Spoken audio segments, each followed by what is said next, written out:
पाकिस्तान का राग अलापे नहीं, वे भारत का बोझ कम कर दे। पाकिस्तान में जाएं, हिंदुस्तान तो 80 करोड़ लोगों को फ्री में राशन दे रहा है और पाकिस्तान में कुल 23 करोड़ की आबादी भूखों मर रही है। वहां इन लोगों को भीख भी नहीं कोई देने वाला है। बहनों और भाइयों, ये नया भारत है। मोदी जी के नेतृत्व में जितनी पाकिस्तान की आबादी है, उससे बड़ी आबादी को 10 वर्ष में मोदी जी ने गरीबी रेखा से उभारने का काम किया। आज याद करिए, 60 करोड़ लोगों को प्रतिवर्ष 5 लाख रुपए की मुफ्त स्वास्थ्य की सुविधा, 50 करोड़ गरीबों के जन्म अकाउंट, 12 करोड़ किसान परिवारों को किसान सम्मान निधि का लाभ, 12 करोड़ घरों में शौचालय का निर्माण, 10 करोड़ गरीबों के घर में उज्ज्वला योजना का कनेक्शन पहुंच गया और 4 करोड़ गरीबों के मकान बन गए हैं।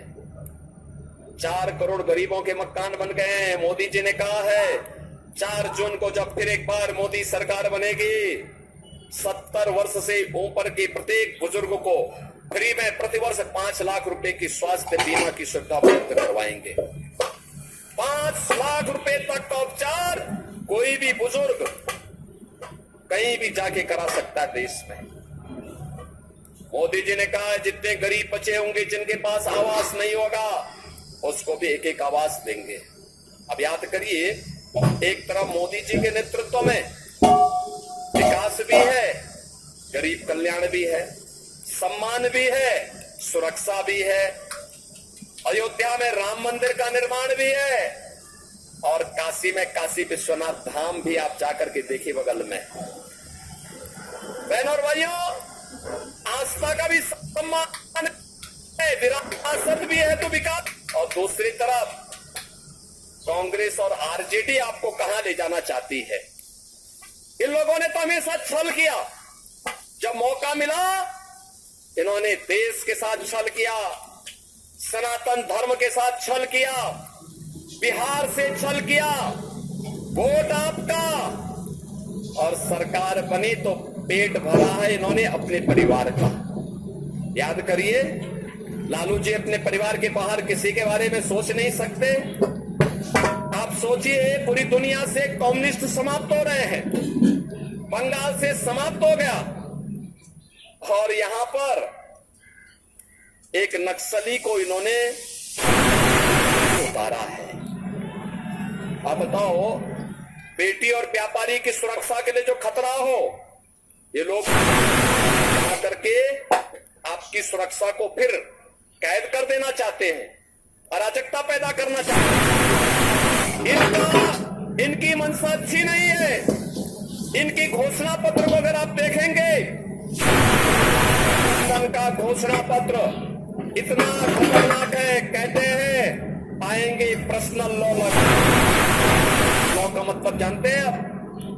पर्सनल लॉ का मतलब बेटी स्कूल नहीं जा पाएगी, महिलाएं बाजार और ऑफिस नहीं जा पाएंगी, बुर्का पहन करके घर में दुपकना पड़ेगा और 3 तलाक की कुप्रथा को फिर से देश में लागू करेंगे। आधी आबादी का विरोध कर रहे हैं ये कांग्रेस और आरजेडी के लोग।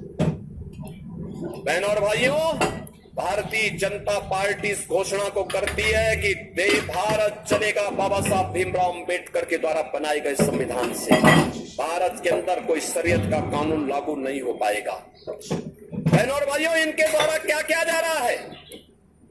कहा जा रहा है कि सत्ता में आएंगे तो लालू जी ने तो कहा है कि ओबीसी का जितना भी आरक्षण है, ये सब आरक्षण हम मुसलमानों को दे देंगे। क्या आप इससे सहमत हैं?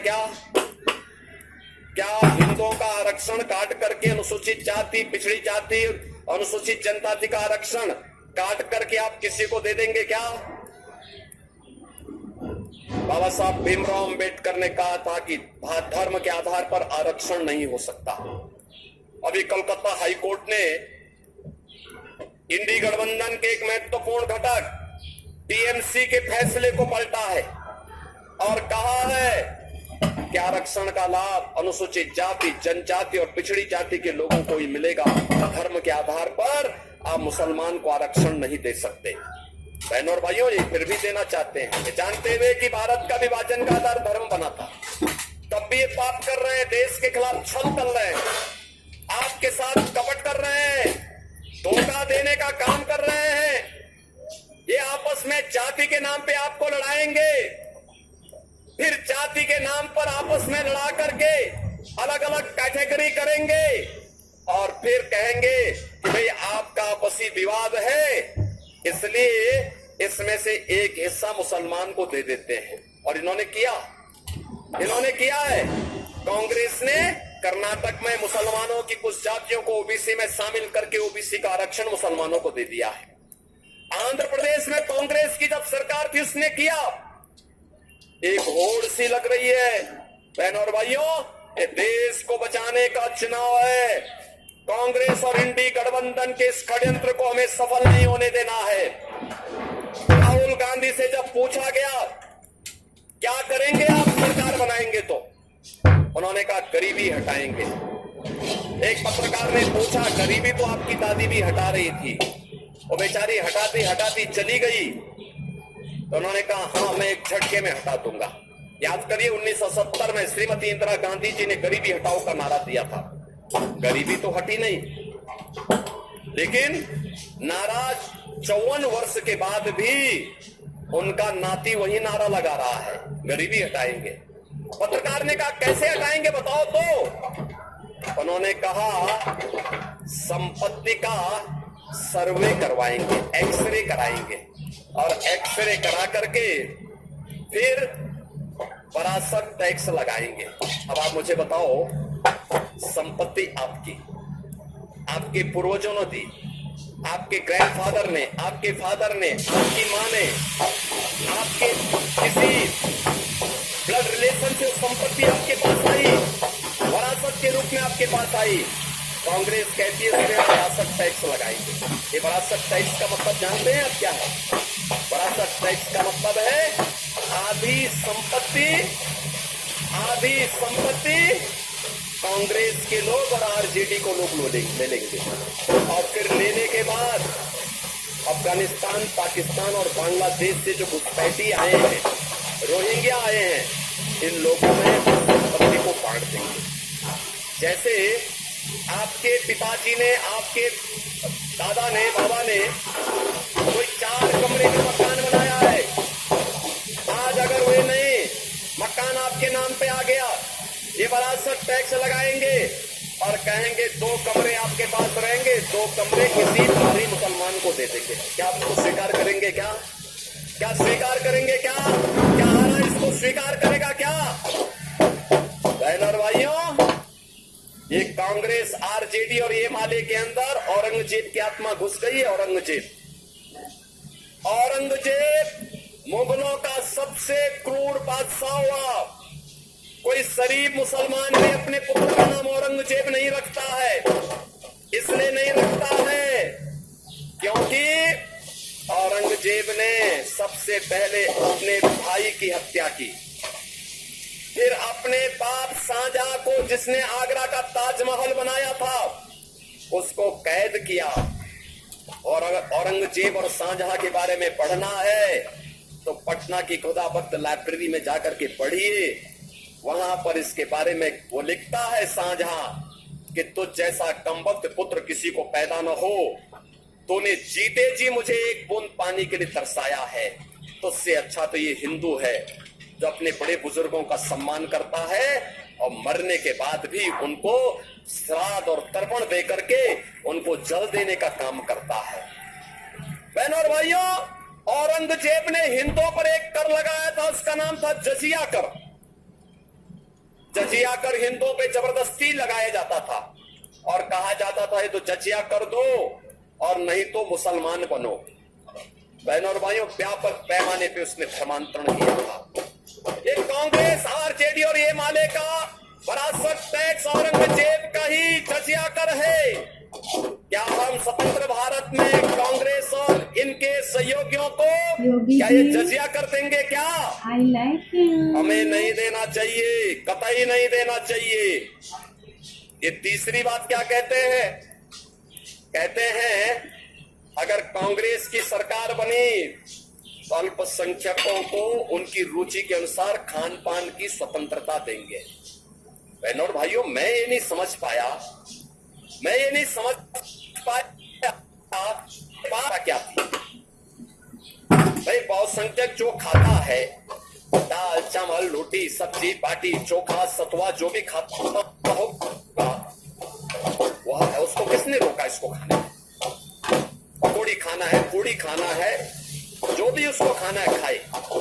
लेकिन एक जगह में आकर के बहुत सर जी स्किप नहीं सिर्फ करो। Simply visit kotakmf.com। काय हमारा जन्म जन्म का नाता है, बोलता है कि नहीं बोलता है? क्या हम काय कटने की छोड़ देंगे? क्या इनको हत्यारों को हम सत्ता सौंपेंगे?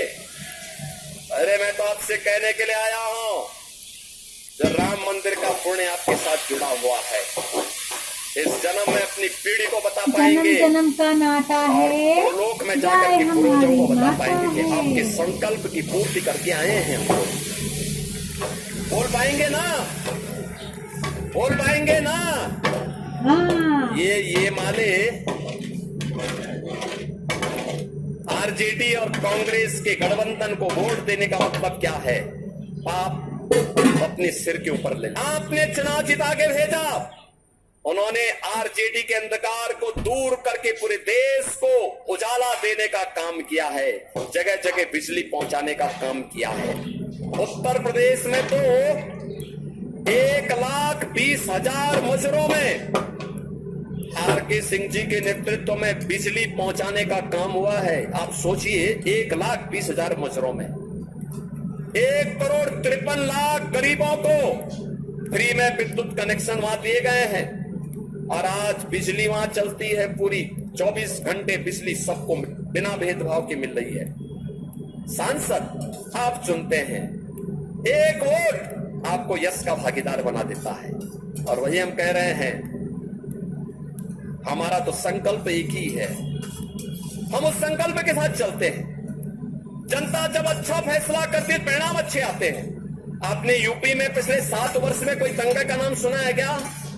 आज वहां दंगा नहीं होता है, कोई दंगा नहीं, नो कर्फ्यू नो दंगा, यूपी में है सब चंगा, एकदम साफ सुथरा है, क्योंकि हमने भगवान राम के संकल्प को अपने जीवन का हिस्सा बनाया। बिल्कुल वेस्ट मत कीजिए। हमने कहा निस्सरहीन करो वही बुझाए प्रणकीन, हमने तय किया। ये जितने भी आतंकवादी थे, जितने नक्सलवादी थे, जितने बड़े बड़े माफिया थे, हमने कहा एक तरफ भगवान राम अयोध्या में विराजमान होंगे, दूसरी तरफ इन सब की राम नाम सत्य की यात्रा भी निकलेगी। आपने देखा होगा ना, अब तो यूपी में सब स्वाहा हो गया है, समाप्त। अब यूपी में कोई यूपी में काबा, यूपी में योगी बाबा बा। और जो बनता है ना